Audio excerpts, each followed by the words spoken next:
Hello students, welcome to NS UP board class 12। तो मैं आज आपके लिए चैप्टर 9 से 13 तक के जितने भी मोस्ट इंपॉर्टेंट क्वेश्चन है वो लेकर आई हूँ। बोर्ड एग्जाम में रिपीट हुए हैं और आपको अच्छे से इन्हें तैयार करना और लर्न करना, और आपको इनसे बाहर कुछ नहीं मिलेगा। आप इन्हें पढ़कर अच्छे नंबर ला सकते हैं और इनमें से ही आपको मिल जाएंगे एमसीक्यू। तो क्वेश्चन 1 है, जेनेटिक इंजीनियरिंग दो अति लाभप्रद मतलब जो ज़्यादा महत्वपूर्ण बैक्टीरिया होते हैं जो जेनेटिक इंजीनियरिंग में रोल निभाते हैं, तो उसे क्या बोलते हैं हम? एशेरिकिया एवं एग्रोबैक्टीरियम। तो ये दोनों जो बैक्टीरिया होते हैं, जब जेनेटिक इंजीनियरिंग में एक जीव से दूसरे जीव में डीएनए कट करके डालते हैं, तो ये दोनों बहुत ही महत्वपूर्ण भूमिका निभाते हैं। तो कौन कौन से होते हैं? एशेरिकिया और एग्रोबैक्टीरियम। नेक्स्ट क्वेश्चन है, आनुवंशिक इंजीनियरिंग। जो जेनेटिक इंजीनियरिंग या आनुवंशिक इंजीनियरिंग है, उसमें डीएनए को जोड़ने का काम कौन सा एंजाइम करता? जब हम एक जीव से दूसरे जीव में डीएनए कट करके डालते हैं या वहां पर हम जोड़ते हैं, तो कौन सा एंजाइम काम करता? तो डीएनए लाइगेज एक एंजाइम होता, वो क्या करता है? इसे जोड़ने का काम करता। इसके बाद हम नेक्स्ट क्वेश्चन पढ़ेंगे, पीसीआर का तात्पर्य। इसमें क्या करते हैं हम? पॉलीमरेज चेन रिएक्शन होती है। तो यहाँ पर इसका शॉर्ट फॉर्म दे रखी है, आपको क्या बतानी है? Full form. तो पीसीआर का तात्पर्य है, तो पीसीआर का पूरा नाम होता है पॉलीमरेज चेन रिएक्शन, और इसमें क्या करते हैं हम? डीएनए की बहुत सारी कॉपीज बनाते हैं, तो इसे क्या बोलते हैं हम? पीसीआर या polymerase chain reaction. Next question है, पादप कोशिकाएं। जितनी भी पौधों की कोशिकाएं होती हैं उसमें क्लोनिंग या कोई भी चीज हमें बनानी है, मतलब ज्यादा प्रोडक्ट तैयार करना, उसकी क्लोन बनानी है या कॉपी तैयार करनी है, तो उसमें कौन सा वेक्टर या संवाहक यूज करते हैं हम? तो कौन सा होता?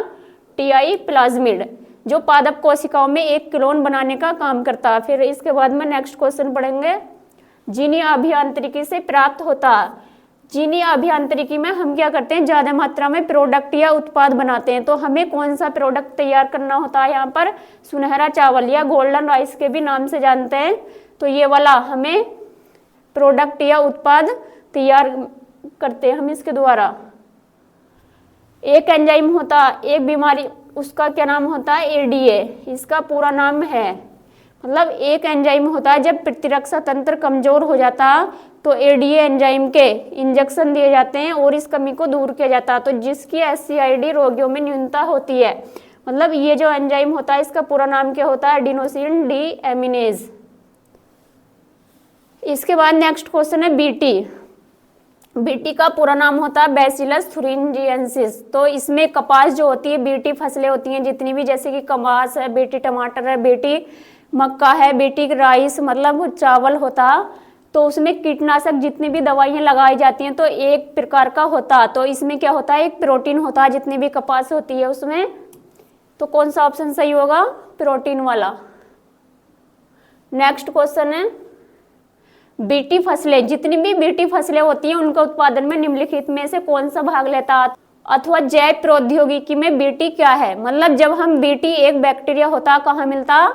मिट्टी में। उसका पूरा नाम होता बैसिलस थुरिंजिएंसिस। तो इसे क्या बोलते हैं हम? बीटी शॉर्ट में। तो ये जो फसलें तैयार होती हैं जितनी भी, टमाटर की और राइस की, कपास की, मक्का की, तो इन्हें बोलते हैं बीटी फसलें। तो ये किसके द्वारा उत्पन्न होती हैं? एक जीवाणु होता है इसके द्वारा, जो मिट्टी में मिलता है हमें। ये बहुत ही इंपॉर्टेंट क्वेश्चन है, जितने भी मैं करा रही हूँ आपको इन्हें अच्छे से तैयार करने। नेक्स्ट क्वेश्चन है, जेनेटिक इंजीनियरिंग का उपयोग होता। जेनेटिक इंजीनियरिंग या आनुवंशिक अभियांत्रिकी जो होती है उसका उपयोग हम कहाँ कहाँ करते हैं? खेती में भी करते हैं और दवाइयों में भी करते हैं, अपने घरों में भी करते हैं। तो इसका कहाँ कहाँ उपयोग करते हैं हम? कृषि के क्षेत्र में भी कर सकते हैं, चिकित्सा में भी, वैक्सीन बनाने में भी। तो इसका ऑप्शन क्या होगा? ये सभी, इनमें से सभी, सारे क्षेत्र में हम इसका उपयोग कर सकते हैं। इसके बाद में नेक्स्ट क्वेश्चन है, कवक मूल। एक फंगस होता मूल, उसका उदाहरण है। तो उसका उदाहरण क्या होता है? सहोपकारिता, मतलब सहोपकारिता जिसमें दो जीव होते हैं, दोनों को लाभ होता और दोनों एक साथ नहीं रह सकते, तो उसे क्या बोलते हैं हम? सहोपकारिता। तो कवक मूल एक इसका एग्जाम्पल है, तो किसका? सहोपकारिता का। फिर इसके बाद में नेक्स्ट क्वेश्चन है 12, ऐसी पारस्परिक क्रिया जिसमें एक जाति को लाभ होता, मतलब इसमें दो जाति हैं, एक को क्या होगा? लाभ, और दूसरी जो होती है और दूसरी को ना तो लाभ होता ना कोई हानि होती है, तो इसे क्या बोलते हैं हम? सहभोजिता। क्या बोलते हैं? सहभोजिता। मतलब दो जाति होती है, एक को लाभ होता, दूसरी को लाभ भी नहीं होता, नहीं हानि होती है, तो इसे क्या बोल सकते हैं हम? सहभोजिता।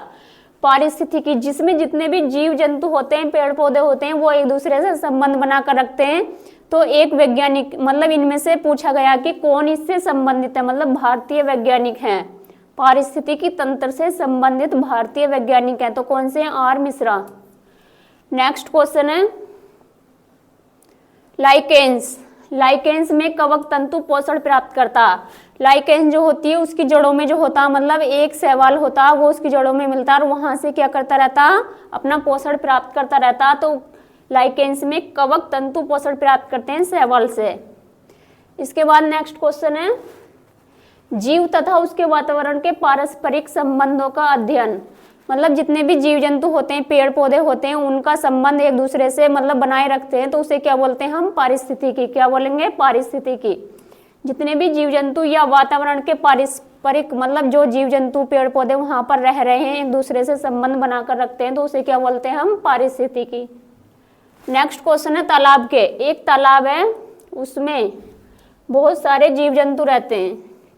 तालाब में जैसे कि मछलियां हैं, कीड़े मकोड़े या बहुत सारे सूक्ष्म जीव हैं। तो वहां पर निम्नीकरण से जुड़े सूक्ष्म जीव, जितने भी सूक्ष्म जीव होते हैं जिन्हें हम अपनी आंखों से नहीं देख सकते और वहां पर पानी में या तालाब में रहते हैं, तो किस गैस का उपयोग करते हैं? तो तालाब में भी अगर कोई जीव जंतु रह रहे हैं तो उन्हें वहां पर भी ऑक्सीजन की जरूरत पड़ती है। तो कौन सा ऑप्शन सही होगा? ऑक्सीजन वाला।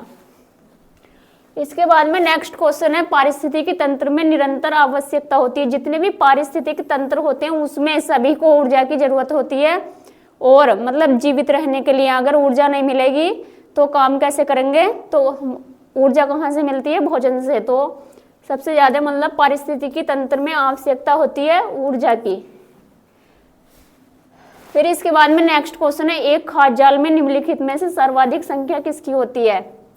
एक खाद्य जाल है, एक खास श्रृंखला, उसमें क्या होते हैं? उत्पादक भी होते हैं, हरे पेड़ पौधे, और वो किसे खाए जाते हैं? मतलब प्राथमिक उपभोक्ता को। फिर उसके बाद में किसे खाए जाते हैं? टर्सरी। तो सबसे ज्यादा जो मात्रा में होते हैं पेड़ पौधे होते हैं, जिन्हें हम क्या बोल सकते हैं? उत्पादक। उत्पादक खास श्रृंखला में सबसे ज्यादा मात्रा में होते हैं, और इसमें कौन आते हैं? हरे पेड़ पौधे। इसके बाद क्वेश्चन है पारिस्थितिकी तंत्र से संबंधित भारतीय वैज्ञानिक हैं। पारिस्थितिकी तंत्र जो है उससे संबंधित भारतीय वैज्ञानिक को हम क्या बोलते हैं? मतलब पारिस्थितिकी तंत्र से संबंधित वैज्ञानिक जो है उन्हें क्या बोलते हैं हम? आर मिश्रा। भारत के वैज्ञानिक है। नेक्स्ट क्वेश्चन है खाद्य श्रृंखला की इकाई है।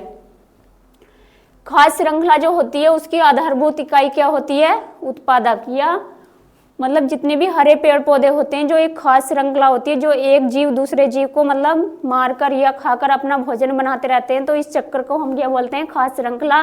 और जितने भी हरे पेड़ पौधे होते हैं सबसे ज्यादा मतलब मिलते हैं, और इन्हें इसकी इकाई भी बोल सकते हैं। क्या बोल सकते हैं? आधारभूत इकाई खास श्रृंखला की किसे बोलेंगे हम? उत्पादक को, या हरे पेड़ पौधे किस में आते हैं? उत्पादक में, और सबसे ज्यादा मात्रा में देखने को मिलते हैं।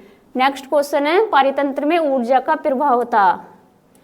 जितने भी पारितंत्र होते हैं एक पोषण स्तर से मतलब दूसरे पोषण स्तर में जब ऊर्जा का प्रवाह होता है तो क्या होता है? एक ही दिशा में होता है। ऐसा नहीं है कि चारों तरफ को फैल जाती है। तो ऊर्जा जो प्रवाहित होती है एक ही दिशा में होती है। तो कैसा होता है? एक दिशीय। इसके बाद नेक्स्ट क्वेश्चन है अपघटक। जितने भी अपघटक होते हैं, जितनी भी सड़ी गली या मेरा जीव जंतु होते हैं, वहां से अपना फूड बना लेते हैं, जैसे कि फंजाई है, जीवाणु है, बैक्टीरिया और कवक। तो ये क्या कहलाते हैं? अपघटक। तो इन्हें क्या बोल सकते हैं हम? मृत जीवी। अपघटक जितने भी होते हैं उन्हें हम क्या बोलते हैं? मृत जीवी। नेक्स्ट क्वेश्चन है खाद्य श्रृंखला में मनुष्य है। मतलब जब खाद्य श्रृंखला हमारी चलती है तो मनुष्य को हम किस में रख सकते हैं? मनुष्य क्या होता? सर्वाहारी होता, मतलब मांस भी खा लेता, और मांसाहारी भी होता, और क्या होता? शाकाहारी भी। तो इसे हम क्या बोल सकते हैं? सर्वाहारी। जितने भी सर्वाहारी जंतु होते हैं तो उन्हें हम किस में रखते हैं? उपभोक्ता में। तो मनुष्य क्या है? उपभोक्ता। नेक्स्ट क्वेश्चन है विश्व पर्यावरण दिवस मनाया जाता। विश्व का इन्वायरमेंट डे जो मनाया जाता है संसार का हमारे पर्यावरण दिवस, तो कब मनाया जाता? 5 जून को। कब मनाया जाता? 5 जून को। फिर इसके बाद में नेक्स्ट क्वेश्चन है राष्ट्रीय जिम कॉर्बेट। एक मतलब कॉर्बेट जिम कॉर्बेट पार्क है वो कहाँ पर स्थित है? तो जिम कॉर्बेट राष्ट्रीय मतलब राष्ट्र का जो जिम कॉर्बेट पार्क होता है वो कहाँ पर स्थित है? उत्तराखंड में देखने को हमें मिल सकता है, हम वहाँ पर जाकर देख सकते हैं इसे। तो कहाँ मिलेगा हमें? राष्ट्रीय जिम कॉर्बेट पार्क उत्तराखंड में। नेक्स्ट क्वेश्चन है वन संरक्षण हेतु, मतलब बहुत समय पहले वनों की कटाई चल रही थी तो कुछ महिलाओं ने उसे चिपककर जान दे दी थी, मतलब वनों को रोकने के लिए उससे चिपककर जान दे दी थी। तो इसे क्या बोलते हैं हम? चिपको आंदोलन या चिपको मूवमेंट के भी नाम से जानते हैं। तो ये कहाँ पर चलाया गया था? उत्तराखंड में सबसे पहले। फिर उसके बाद में नेक्स्ट क्वेश्चन है भारत का प्रथम राष्ट्रीय उद्यान है।